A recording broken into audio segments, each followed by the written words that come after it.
کہ مولانا قاری امیر معاویہ صاحب میرے داماد ہیں اور حضرت جو ہے یہ ایک ادارے کے محتمم ہیں ماشاءاللہ.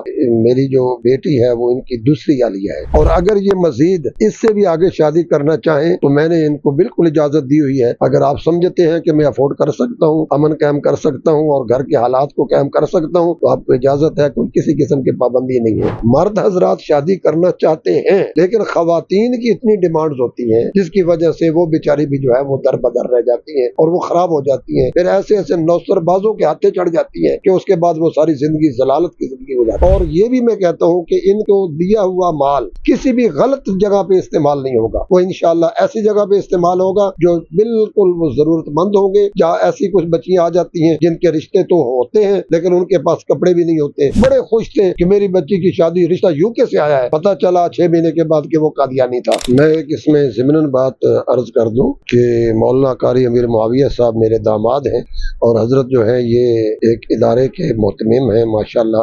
رباط کے اندر ان کا بھی بڑا ایک ادارہ ہے، اور اس کے علاوہ میری جو بیٹی ہے وہ ان کی دوسری عالیہ ہے. میں نے اپنی بچیوں کا رشتہ جب کیا تو میرے جب مہمان آئے ہوئے تھے تو وہاں پر میں 2 بیٹیوں کا نکاح تھا تو وہاں میں نے علماء کو بلا کر اور حال میں اسپیکر لگا کر پورے حال میں یہ آواز لگائی، مولوی صاحب کو کہا کہ آپ نے ایک سے زیادہ شادیوں کی اہمیت پر بیان کرنا ہے. اور وہ لوگ مجھے کہتے رہے خاندان والے کہ یہ آپ کیا کر رہے ہیں.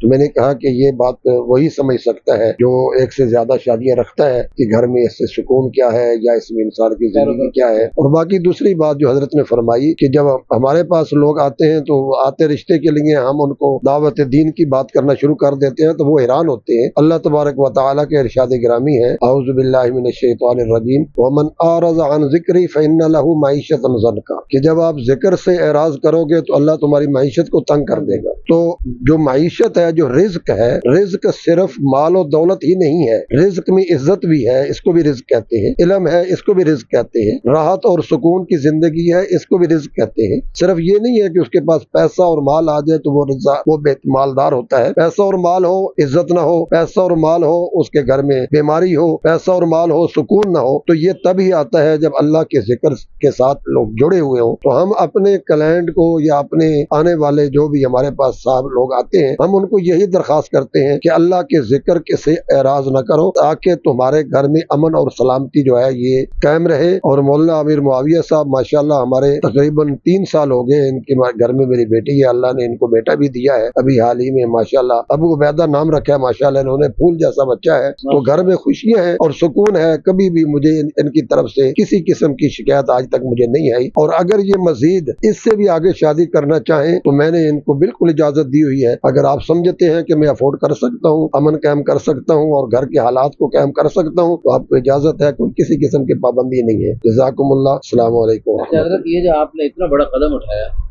کہ ایک تو آپ نے اپنی بیٹی دوسری جگہ دی، اور یہ بہت بڑی بات ہے. میری کماری بیٹی میں دوسری جگہ کیوں دوں؟ بہت سارے لوگوں سے جب ہم کہتے ہیں، اس وقت کروڑوں لڑکیاں ہیں، کروڑوں، اور وہ غلط راستوں پہ چلنے پہ مجبور ہے. اس وقت 35 سالہ لڑکیوں کی تعداد آپ نے سنا ہوگا، نئی رپورٹ آئی ہے، وہ کروڑ سے زیادہ ہے جن کی شادی نہیں ہوئی، اور کروڑوں بیوائیں، کروڑوں متعلق. ابھی آپ کے سامنے بیوہ کا فون آ رہا تھا، 10 سال سے بیوہ گھر میں بیٹھی ہے. تو کہنے کا مقصد یہ ہے کہ ان کروڑوں بیواؤں، کروڑوں لیٹ میرج کیسوں کا ان کا حل اللہ کی قسم یہ ہے کہ مرد 2 3 4 شادیوں کی ہمت کریں، عورتیں 2 3 4 بیوی بننے کی ہمت اور جرت کریں. حضرت آپ نے خود بھی ماشاءاللہ 2 3 4 شادیاں کی، اپنے بیٹیوں کو بھی دوسری تیسری چوتھی جگہ دینے کی ہمت آپ کے اندر ہے. تو اور آپ نے باقاعدہ عمل کیا، اور اپنے داماد کو بھری محفل میں آپ نے اجازت دی کہ اگر آپ یعنی استطاعت رکھتے ہیں اور اللہ نے آپ کو وسعت برکت دی ہے تو آپ تیسری جگہ کریں، مجھے کوئی اعتراض نہیں ہوگا. اور یہ بہت بڑا کارنامہ ہے حضرت، اس گئے گزرے دور میں، اس ہندو پاک کے ماحول میں بہت بڑا کارنامہ ہے. اور یہ ایمان کی بات ہے بھئی، جو میری بیٹی میرے نواسوں کی قسمت کا ایک ایک دانہ قطرہ کروڑ دفعہ اللہ کی قسم ان کو مل کے رہے گا. جو شوہر کی محبت بھی اللہ نے میری بیٹی میرے نواسوں کی لیے رکھی ہے، اللہ نے ان کو دے کے رہنی ہے. تو اس لیے بہت اچھا جی، یہ آپ کو اس کے لیے ہم اعزازی شیلڈ پیش کر رہے ہیں. اللہ تعالیٰ آپ کو بہت بہت جزائے خیر عطا فرمائے. مولانا قاری معاویہ صاحب، اللہ تعالیٰ آپ کے ادارے کو دن دگنی رات چگنی ترقی عطا فرمائے. آپ بھی 1 2 جملے کچھ ارشاد فرما دیں. آپ نے دوسری شادی کی تو دوسری شادی کر کے آپ کو کیسا لگا؟ یہ علماء کرام کو 2 یہ صرف مفتی طارق مسعود کو ٹھیکہ دینا چاہیے، باقیوں کو نہیں ہونا چاہیے. اس پر کچھ ارشاد فرمائیں. بسم اللہ الرحمن الرحیم.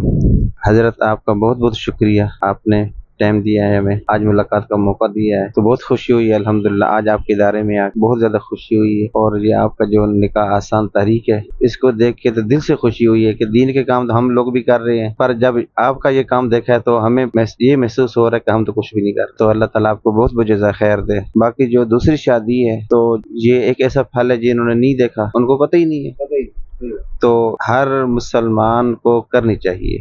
جس کو اللہ نے تھوڑی بھی وسعت دی ہے اس کو دیر نہیں کرنی چاہیے, اور جوانی میں کرنی چاہیے, تاکہ ایک تو خیر و برکت ہو, دوسرا معاشرے کے اندر جو بگاڑ آئے ہوئے ہیں بہت زیادہ وہ ختم ہو جائیں. تو بس ہمیں بہت زیادہ خوشی ہوئی ہے آپ سے مل کر. السلام علیکم. اچھا, ہمارے نا ایک عرب دوست ہے مدینہ منورہ کے, یہاں ان سے گپ شپ ہوئی تو انہوں نے کہا کہ دوسری شادی کو مذاق کے طور پر اسٹپنی ہونی چاہیے, اور مجھے اس وقت بڑا عجیب سا لگا یہ لفظ اسٹپنی کا, لیکن حقیقت یہ ہے اگر ہم نے ایک سفر کیا, مفتی طارق مسعود کے ساتھ ملاقات تھی وہاں پر سیالکوٹ میں, تو بیٹے نے گاڑی میں بھول کے وہ اسٹپنی نہیں رکھی, تو موٹر وے پہ آدھی رات کو جو ہے نا ٹائر میں مسئلہ ہو گیا, تو اسٹپنی نہ ہونے کی وجہ سے کافی ہمیں مشقت ہوئی, سردیاں بھی تھیں, کافی مشقت ہوئی. تو مجھے روزانہ اس قسم کے کیس سامنے آتے ہیں کہ جن لوگوں نے زندگی میں یعنی دوسری شادی کا موقع ان کو میسر آ رہا تھا اور انہوں نے دوسری شادی کرنے میں سستی کی, جس کا نقصان یہ ہوا. آج ہی روزانہ آتے ہیں, لیکن آج ہی تھوڑی دیر پہلے ایک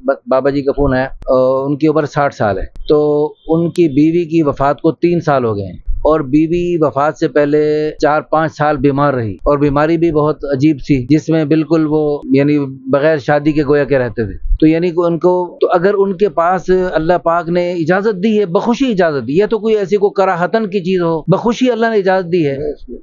آپ کچھ ارشاد کرو. عرض یہ ہے کہ میرے پاس ایک صاحب آئے رشتے کے لیے, تو ان کی عمر تقریباً 65 سال تھی.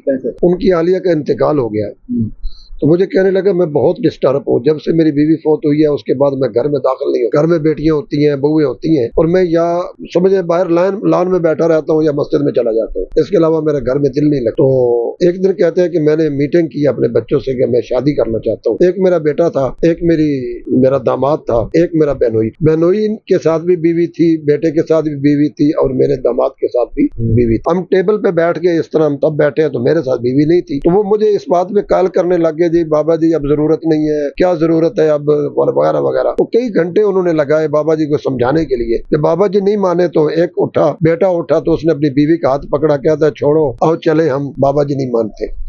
داماد اٹھا, اس نے اپنی بیوی کا ہاتھ پکڑا اور اٹھا, کہتا ہے جی چلو چھوڑو, بابا جی نہیں مانتے. آگے سے جناب بہنوئی اٹھا تو اس نے بھی یہی اپنی بیوی کا ہاتھ پکڑا. تو میں اکیلا جب وہاں بیٹھا تھا تو میں نے تینوں کو آواز لگائی, میں نے کہا ذرا مجھے بھی پکڑو, میرا ہاتھ کون پکڑے گا.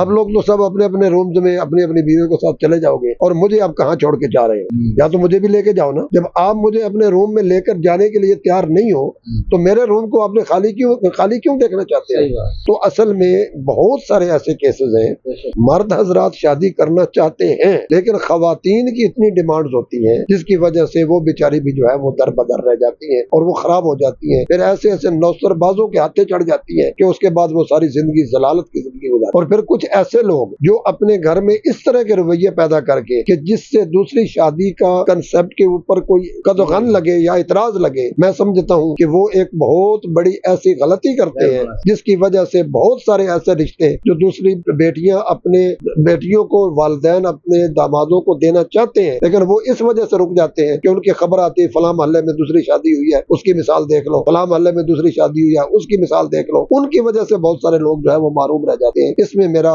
یعنی میسج یہ ہوگا ان حضرات کے لیے جو حضرات دوسری شادی کر لیتے ہیں اور اس کے بعد انصاف نہیں کرتے اور وہ زیادتی کرتے ہیں اور وہ ایک کے ساتھ نہیں دوسرے کے ساتھ کسی نہ کسی کے معاملے میں زیادتی کرتے ہیں. ہاں, ان کے اندر جو ہے ظرف جو ہے وہ پہلے سے ڈبل ہونا چاہیے, تب جا کے بندے کو دوسری شادی کرے, ورنہ وہ ایک ہی پہ گزارا کرے جیسے چل رہا ہے. اپنے اندر ظرف پیدا ہو, اور ظرف والے لوگ جو ہے وہ بہت کم ہیں. اللہ تبارک و تعالی حضرت کے اس ادارے کو کامیاب و کامران فرمائے, ان کے بچوں کو صحت تندرستی نصیب فرمائے. ماشاءاللہ حافظ قرآن ہے اور مولانا ایک بڑے بڑے ایک یعنی حضرات میں سے ہیں ماشاءاللہ، ان کا دعوت الی رسالہ اور یہ نکاح آسان تحریک اور ماشاءاللہ شعبہ نشر العلوم اور بچیوں کا ادارہ راول پنڈی میں ماشاءاللہ ان کا بچیوں کا ادارہ ہے، لاہور میں بھی، تو اس لیے ان کے ساتھ مالی طور پہ بھی تعاون کرنا چاہیے، اور یہ بھی میں کہتا ہوں کہ ان کو دیا ہوا مال کسی بھی غلط جگہ پہ استعمال نہیں ہوگا، وہ انشاءاللہ ایسی جگہ پہ استعمال ہوگا جو بالکل وہ ضرورت مند ہوں گے، جہاں ایسی کچھ بچیاں آ جاتی ہیں جن کے رشتے تو ہوتے ہیں لیکن ان کے پاس کپڑے بھی نہیں ہوتے، ان کے پاس مال نہیں ہوتا اور وہ رشتے رہ جاتے ہیں، تو یہ وہاں پر امداد کر دیتے ہیں، ہیلپ کر دیتے ہیں، لوگوں کے گھروں میں جاتے ہیں، وہاں پر بھی خرچے ہوتے ہیں، اس لیے ان کے ساتھ تعاون بھی کیا جائے اور ان سے رہنمائی بھی لی جائے۔ اپنے بچوں اور بچیوں کا رشتہ کرنے سے پہلے میں کہتا ہوں ہر والد کو، والدین کو حضرت کے ساتھ ایک دفعہ ضرور مشاورت کرنی چاہیے، ورنہ بعد میں پتہ چلے کہ جناب ہم نے بچی کی شادی کی، وہ تو قادیانی نکلا، وہ تو کسی اور مذہب کے ساتھ تعلق رکھتا ہے، وہ تو جناب پتہ نہیں کیا ہے، ہمیں پتہ ہی نہیں ہے۔ اس لیے کہتے ہیں کہ جو تجربے کار لوگ ہیں ان کے ساتھ بیٹھ کے مشاورت کی جائے اور مشاورت کے بعد بتایا جائے کہ ہم اپنی بچی کا رشتہ اس طرح کے مرد کو دینا چاہ رہے ہیں، اس کے اندر یہ خوبی ہے، یہ خامی ہے، وہ سارے سوال جب یہ کریں گے یہ آپ کو بتا دیں گے کہ یہ بندہ بددین ہے، یہ بندہ لالچی ہے، اس گھر میں آپ کی بچی آباد نہیں ہو سکتی۔ میرے ایک دوست اسلام آباد میں تھے، ان کی بچی کی شادی یو کے چلے گئے، بڑے خوش تھے کہ میری بچی کی شادی رشتہ یو کے سے آیا ہے، پتہ چلا 6 مہینے کے بعد کہ وہ قادیانی تھا، اور اس نے اسی وقت جناب کورٹ میں جا کے اس سے علیحدگی لی اور وہاں پر وہ لٹک گئی بیچاری، کئی عرصے سے یہ پریشان رہے اور اس کا کیس لگا رہا۔ تو اس طرح کے جو ہے چیزیں بچنے کے لیے بہتر ہے کہ ہم علماء اکرام سے رہنمائی حاصل کریں، اپنے اپنے علاقے میں بھی علماء کو ضرور آگاہ کریں کہ یہ رشتہ جو ہے ہم کر رہے ہیں۔ ہم تو صرف مولویوں کو اسی وقت بلاتے ہیں جب نکاح پڑھانا ہوتا ہے، چاہیے یہ کہ ان سے پہلے مشاورت کریں تاکہ مشکل وقت سے یعنی تکلیف والے وقت سے پہلے جو ہے اس کی اصلاح ہو سکے۔ جزاکم اللہ وما علینا الا البلاغ۔